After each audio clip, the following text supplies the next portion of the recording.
What if you had spider powers in ancient Greece? The first time you jump over the Parthenon, Athens thinks it's a miracle. The second time, they think it's a threat. Day 1. You climb marble walls like gravity is optional. Soldiers chase you, arrows fly, none of them reach you. By sunset, the city has a new rumor. A demigod walks among us. Day 2. You stop a public execution in seconds. Web the guards, disarm the captain, disappear before anyone understands what happened. The crowd cheers. Power feels clean. Day 3. Sparta hears about you. Warriors arrive to test the myth. You dismantle them without killing a single man. Now Greece isn't impressed, it's calculating. Day 4. You realize something dangerous. No wall can stop you. No prison can hold you. No army can corner you. You can enter palaces unseen. You can silence kings mid-speech. You can decide who falls. Day 5. Politicians try to recruit you. When you refuse, they try to eliminate you. They fail. Fear replaces admiration. Day 6. Statues of you appear. So do bounty hunters. The word protector slowly becomes monster. Day 7. Standing above Athens, you understand the truth. A civilization built on balance cannot survive a single unstoppable man. So tell me, would ancient Greece gain a hero or create its first supervillain? What if you had Superman powers in ancient Greece? Ancient Greece didn't lose its freedom in a war. It surrendered it to you. Day 1. You appear above Athens, floating where only gods belong. Crowds gather. A soldier throws a spear. It shatters against your skin. By nightfall, rumors spread faster than fire. A god walks among men.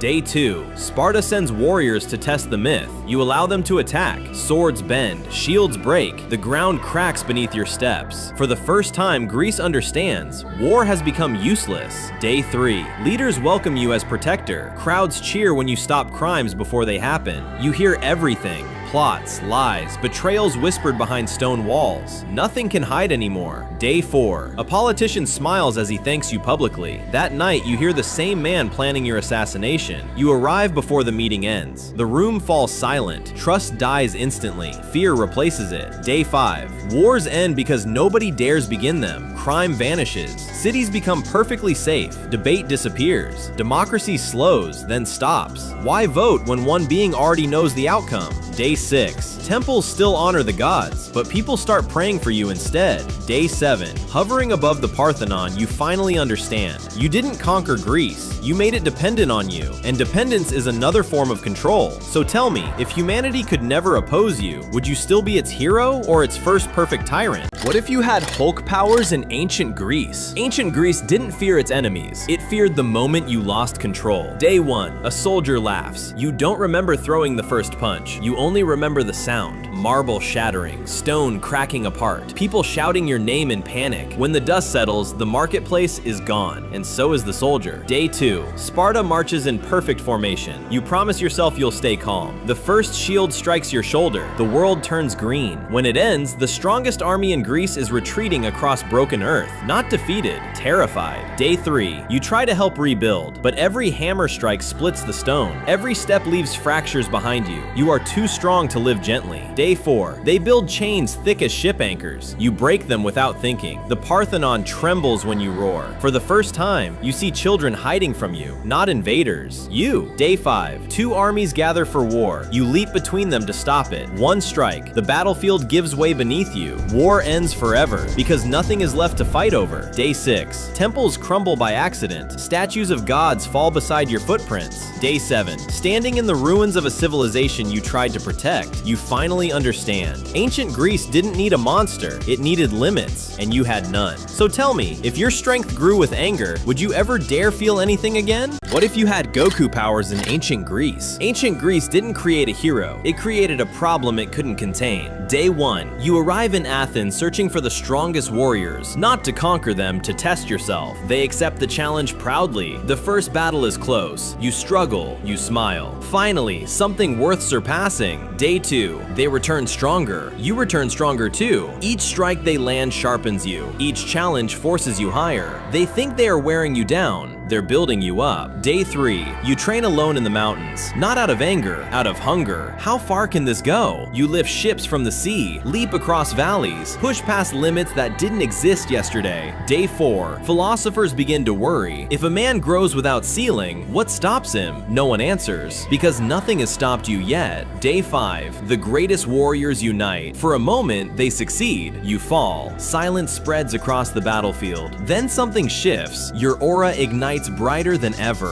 The sky flickers gold. Wind spirals outward. You stand taller, faster, beyond them. Day 6. They realize the truth. Every fight has accelerated you. Every challenge removed another limit. Ancient Greece didn't weaken you. It trained you. Day 7. Floating above the Parthenon, glowing in a form no one understands, you finally see it. You were never their protector. You were their evolution, and evolution doesn't wait for balance. So tell me, if a civilization creates something stronger than itself, should it be proud or afraid? What if you had flash powers in ancient Greece? Ancient Greece built massive walls to stop armies, but walls mean nothing when you move faster than lightning. Day 1. You start running. At first it feels normal, then something strange happens. The world slows down. Wind tears past your face. Within seconds, you cross the entire city of Athens. People turn their heads, but you're already a memory. To them, you aren't a man. You're a blur. Day 3. Your mind begins to change too. Arrows crawl slowly through the air. Battles become predictable. Every movement around you happens before it even begins. To everyone else, the world is chaos. To you, it feels paused. Day 5. Speed creates a strange problem. Nothing challenges you anymore. No race, no enemy, no danger. When you move this fast, everyone else feels frozen. Day 7. You stand above the Parthenon, wind spiraling around you, and a terrifying truth appears. The fastest man alive doesn't just live in history, he rewrites it. Before the world even blinks, you've already changed it forever. So tell me, would you become a hero or something far more dangerous? What if you had Saitama's powers in ancient Greece? Ancient Greece feared many things: gods, monsters, armies, but they had never feared one bored man. Day 1. You arrive outside Athens. Thousands of Greek soldiers stand in formation, bronze shields locked together, spears raised toward the sky. To them, you look completely harmless. No armor, no weapon, just a bald man standing alone on the battlefield. The soldiers begin marching forward, because they believe this fight will be easy. Day 2. The first warrior charges. You raise your hands slowly, not because the battle is dangerous, because you're already bored. One punch. The air cracks like thunder. The ground splits beneath your feet. The entire front line of soldiers flies backward. Shields shatter, spears snap, and suddenly, the entire army stops moving. Day 3. Rumors spread across Greece. Some say Ares has returned. Others believe Zeus sent a new champion. But the truth is stranger. You're not a god. You're just a hero who trained too hard. Day 5. Another army gathers. Thousands of soldiers again. You stretch your arm, already bored, because everyone knows what happens next. One punch, and the war is over. Day 7. Standing above the Parthenon, you finally realize something terrifying. No army can stop you. No god can challenge you. Every fight ends the same way. One punch. So tell me, if you had this power, would you still be a hero? What if you had Venom powers in ancient Greece? At first you think it's just a strange black liquid. Then it moves, and a voice whispers inside your mind, "We are Venom."